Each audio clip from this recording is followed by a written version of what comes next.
Boss YouTube, SixftHax here. Half of you guys. Today, the team builder for week number 3 of the P4G. This week, we are taking on Galactic Elliot, coach of the Chicago CUBCHOOS. His channel link and stuff will be down in the description, as well as a link to our week 2 match, which was a fun meme battling call with my boy Kelly, aka Under the Radar. Now, I know a bit of you guys, like a good little majority of y'all, did not enjoy the fun meme battles, but don't worry, there's not going to be many more this season. There's at least going to be one more, at least one more, no more than that I can think of off the top of my head, and I will make sure to let you guys know the week before that meme battle is going up, so that way you don't click on it and you're like, oh well, I was expecting a serious match, why is this a meme battle? So I'll let you guys know before the match ends the week before, that way y'all can know ahead of time for the next week match. It's going to be a meme battle, but it's only going to be at least one more, no more than that, so I promise you guys.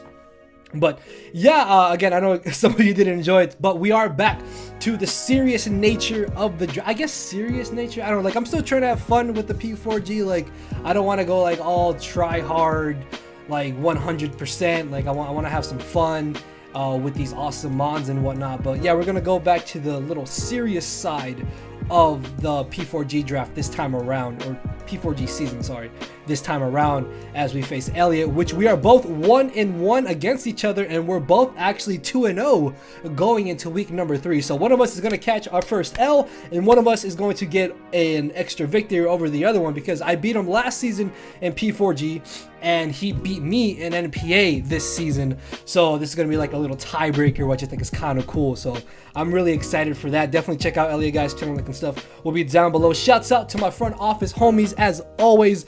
Thank you guys so much. I really do appreciate every single one of you who, excuse me, has been able to help me out. But if you're excited for this, hammer arm that thumbs up button down below. Let me know in the comments section below what are the 6 Pokemon you might have brought to this matchup. Doesn't have to be EV for EV, move for move. Just let me know 6 mons that you would have brought to this game. Could be the same 6, could be some different 6. I don't know. Let me know down below. So taking a look at the team matchup below me, of course. Going into this game, Elliot has a very interesting draft. Interesting in the form that he has no steel type and no fairy type. So you already know Noivern is going to put in the work. Noivern is a giant threat to his team. However, though, he does have webs, he does have Darmanitan and Tyrantrum, which are absolutely terrifying. Also, Gourgeist potentially, depending on the set, could be a bit of an issue. Licky is going to be absurdly difficult to break through, especially because he needs to bring the Gourgeist for our Heracross, so that's going to be a bit of an issue. Webs also in general are going to be a little bit annoying if he does want to bring that. Potentially a Banded Arachnid is what I'm expecting. Darmanitan I think is going to be Scarfed. Honestly, I don't think Banded Darmanitan makes a lot of sense this matchup, especially because we can easily run something like Scarfed Nidoking or Scarfed Heracross potentially, so Scarfed Darmanitan makes a lot of sense in my opinion. Tyrantrum, I'm not really too sure if he would want to bring Tyrantrum. Like Lunatone, in my opinion, honestly has a decent matchup, because along with Noivern, Salazzle kind of just wrecks his team, and between Specs Noivern potentially, or Specs Salazzle as well, or just Nasty Plot Salazzle in general, they can help overwhelm Licky. And I really think he's going to want to bring the Lunatone, honestly, because it does have a decent matchup. Plus, Tyrantrum just kind of gives me a free switch in to a lot of things on our team. Into the Heracross, the Noivern, the Nidoking, the Salazzle, even the Rotom potentially, as well as a speedy Gourgeist. So I'm not sure if he would want to bring Tyrantrum, although I do expect it in a sense, so I will prepare for it. Hitmontop and Krokorok don't exactly have the best matchups, although I could see him bringing Krokorok potentially for our Rotom, which Rotom can actually put in a lot of work this game. Articuno I don't expect, because we can easily get up Stealth Rocks and it's already losing 50% of its health. And then we have 3 ground types for the Electrode. So yeah, I'm not really concerned about Electrode or Articuno, honestly, but I guess Articuno in a sense could be a little bit annoying depending on the set he runs. I know that he really likes Z-Move Articuno, so if he does bring Articuno, I will most likely be expecting it to be a Z-Move variant. Either way though, Noivern absolutely puts in so much work against his team, along with Toxic Spikes from Nidoking. He does not have a grounded poison type. He only has Defog on Articuno, and both of his rapid spinners are stopped by my ghost types respectively. So T-Spikes along with Noivern are going to be absolutely phenomenal. Plus we have a pretty awesome win condition, which I will get into when we get this started. So taking a look at our first team member, we're already 5 minutes into this. I apologize. But we have Nidoking here rocking a nice mixed offensive set with Sludge Wave, Earth Power, and Superpower. So a Superpower into, a Sludge Wave into a Superpower to Spadef, Bulky, Lickilicky does roughly like 80-ish%, I think, like minimum. There's also the chance that he could bring Assault Vest Lickilicky. Like Assault Vest Lickilicky does kind of make some sense, because otherwise Noivern just comes, I mean, either way Noivern comes in and I click Draco Meteor. But if he did bring AV Lickilicky, he could have the option of being a very bulky pivot as well as running coverage moves to hit everything on our squad. For example, Power Whip, Knockoff, Ice Beam, and Flamethrower hit everything that we could potentially switch into the Lickilicky, which is going to be absolutely annoying. Although just purely Spadef with Wish Protect does make a lot of sense as well. But if we are able to get up Toxic Spikes, then that means Lickilicky is not going to be able to safely switch in to the combination of Nidoking and Noivern here, because between the two of those, we are going to be able to simply overwhelm Lickilicky. And then if he has Heal Bell, Wish Protect, he only has one offensive move, which means once we find out that one offensive move, we can then take advantage of the Lickilicky with one of our other team members, which is going to be absolutely amazing going into this match. But between our Dual Stab and Superpower, we hit everything extremely hard. Even Lunatone, if it's not max defense, max HP, takes about 70, almost 80-ish% from two Superpowers, which is actually really nice. I expect kind of like a mixed defensive Lunatone, potentially just purely Spadef for Salazzle, to be able to help Lickilicky. And then if he's got like purely Spadef Lunatone, then he may have like a mixed defensive Lickilicky, although I guess he could go vice versa between the two. But either way, we should be able to figure out what exactly they're running.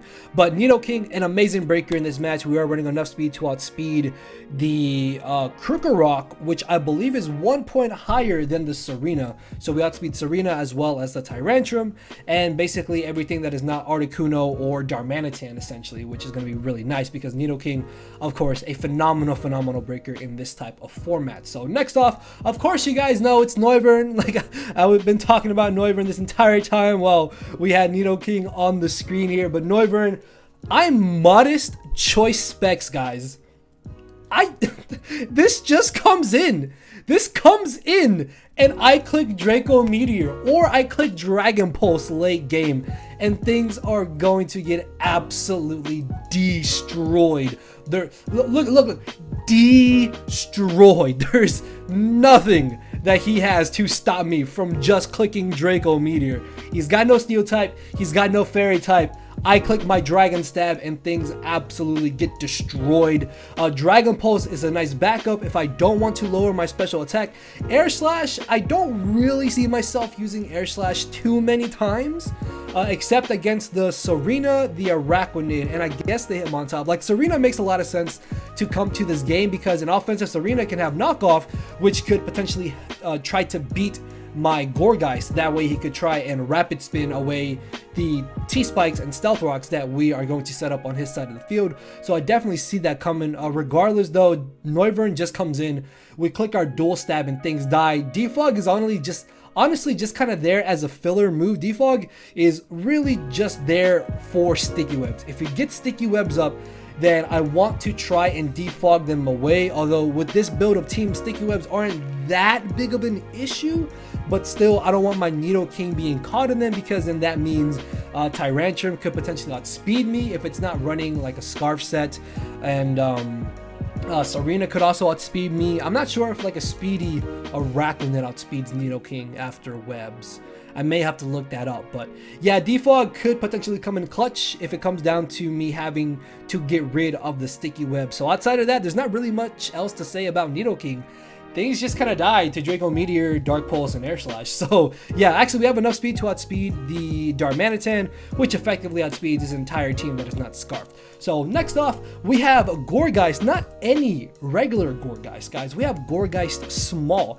And the beautiful thing about Gourgeist Small in this game is that with our defense investment and HP investment, there is absolutely no way that a Adamant Choice Banded Araquanid will ever 2-hit KO us unless he catches us with a crunch.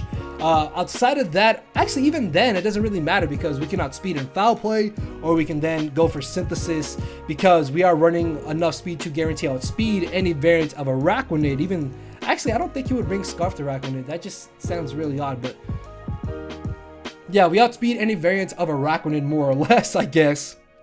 And this also gives us our second Frisk Pokemon.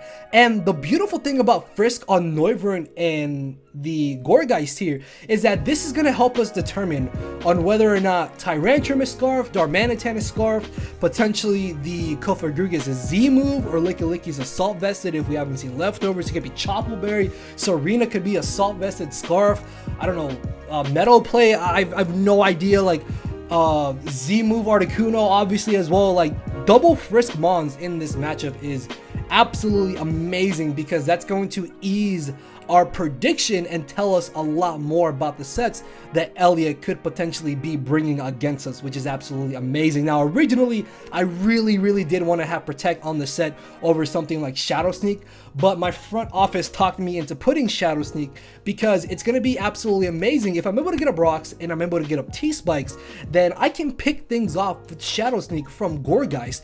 Things like Darmanitan, Serena, Articuno, I guess potentially like a Scarf Krugerrock, I don't know, but we are going to be able to pick those very low and weakened Mons off with the Shadow Sneak, which is going to be absolutely amazing. Foul Play just kind of blanket checks everything. Foul Play legitimately hits everything for a decent amount of damage, and Leech Seed is really easy to spread against his team once Serena is gone, or if he doesn't bring it. And even if he does bring Serena, we can hopefully get up our T-Spikes and we're already going to have Serena poisoned, and then we can just kind of go from there. But Rocky Helmet's going to be really good to chip down the Araquanid, and if need be, chip down the Darmanitan as well as the Tyrantrum, which is going to be really awesome. So next off, we have good old Marshtomp for the third week in a row, man. Honestly, I've really been liking Marshtomp. I did not think I would like Marshtomp this much at all, but it's actually been really fun to use.